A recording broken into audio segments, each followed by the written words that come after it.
Welcome to the Slop Farm. Enjoy the video. You're starting with essentials. Make sure your AirPods Pro 2 are paired to the same iCloud account you'll use. This is why Find My can locate them.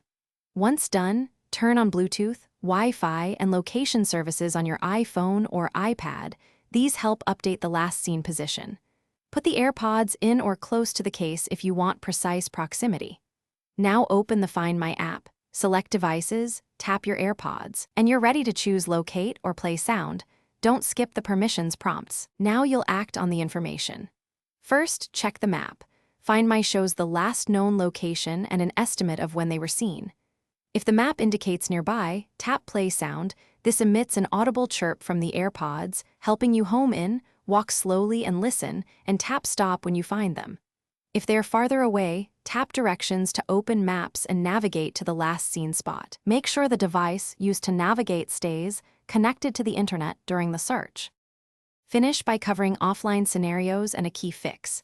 If your AirPods Pro 2 appear offline, enable Lost Mode so anyone who finds them sees your contact info. This also locks them to your iCloud.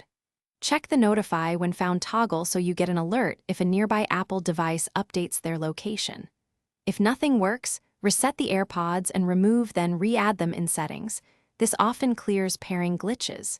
If they still won't appear, contact Apple support for service options. Thanks for watching. Consider subscribing if we helped you today.